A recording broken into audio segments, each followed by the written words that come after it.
l'émission des éditions de l'être intégral où je réponds à vos questions. Première question d'Olivier. Pourquoi l'amour s'est-il polarisé?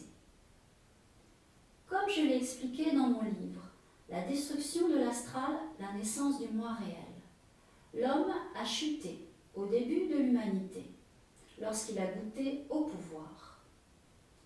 L'amour polarisé, qui attire son contraire, est une conséquence du pouvoir. L'amour polarisé provient de la soumission et de la domination.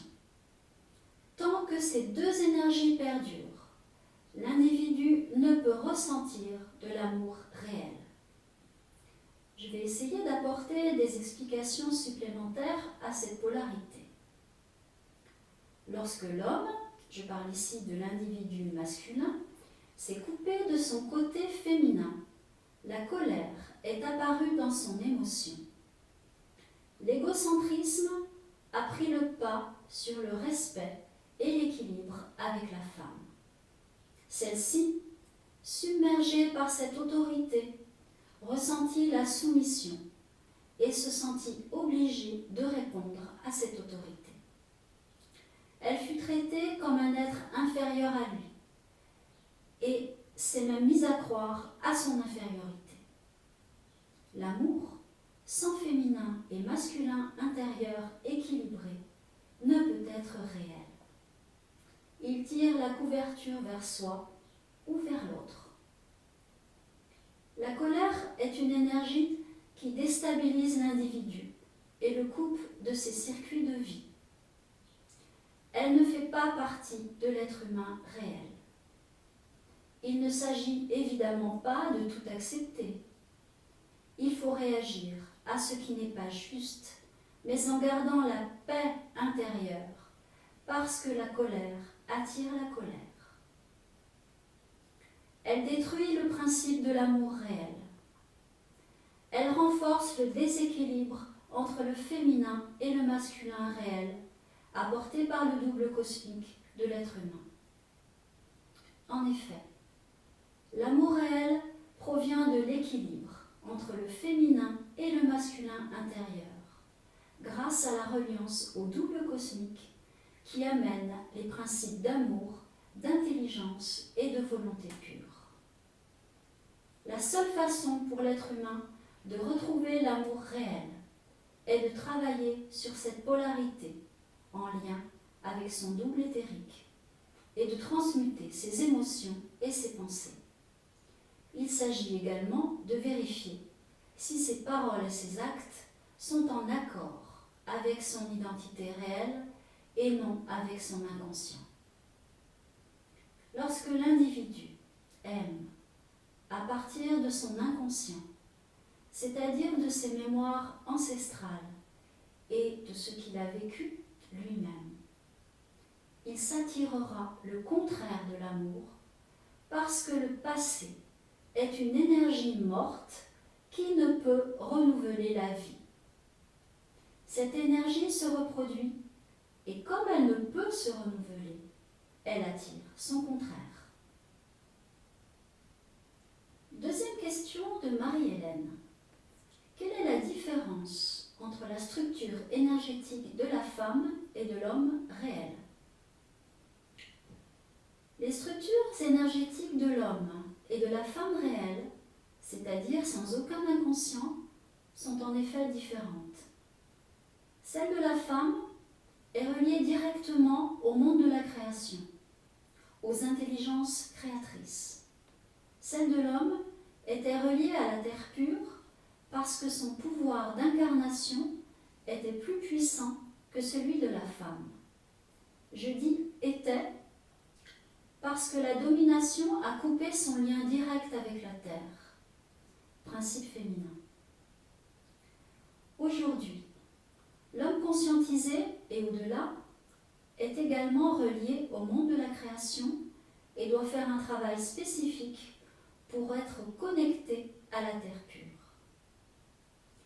La femme a un accès facilité à la partie pure de la terre parce qu'en général, elle a moins développé la domination que l'homme.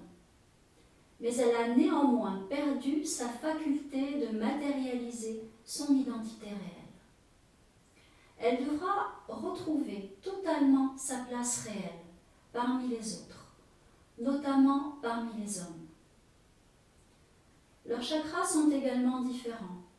Pour l'homme conscientisé, le chakra du cœur est normalement relié au plexus solaire. L'homme qui a été coupé de son féminin doit retrouver sa sensibilité. Pour la femme, le chakra du cœur est indépendant. Son deuxième chakra, qui correspond, comme celui de l'homme, à la manifestation de l'identité, est relié à son cinquième chakra, qui est le centre d'énergie de la gorge, parce qu'elle a été privée de son expression et qu'elle doit la développer. La femme porte dans sa structure la possibilité de donner la vie.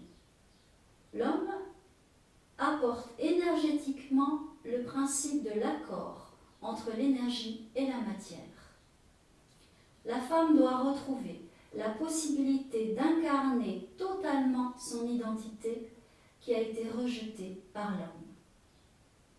Au début de l'humanité, la structure énergétique de l'homme et de la femme était pratiquement similaire, hormis le fait que l'homme avait un corps éthérique, je veux parler du corps qui le reliait au monde de la création, plus dense que la femme, parce que c'est le féminin qui amène le principe de vie.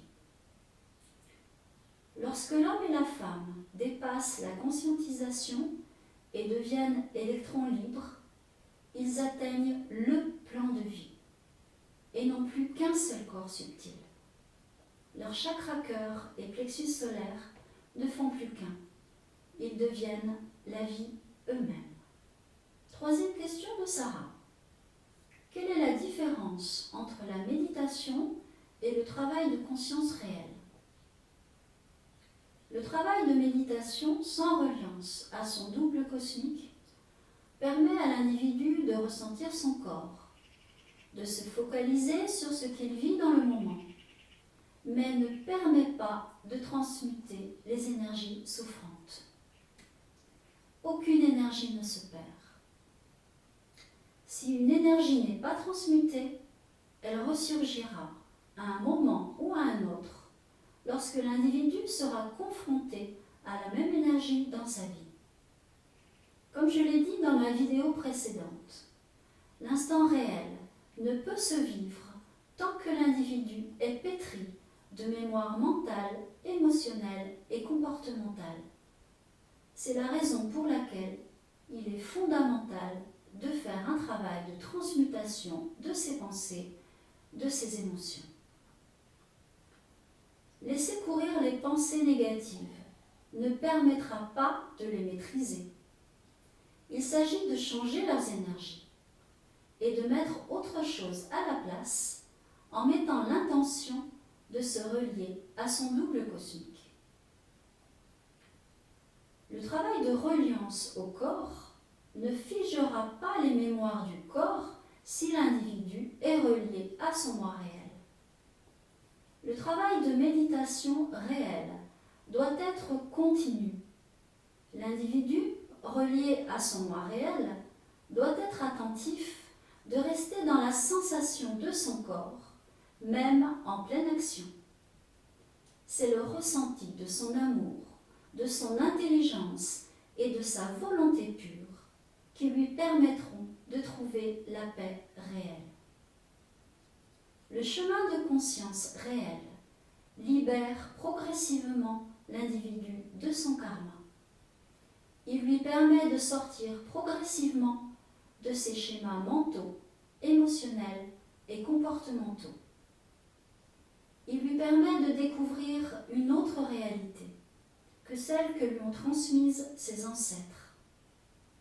Il peut ainsi progressivement avoir accès à son savoir, qui est différent de ses connaissances apprises.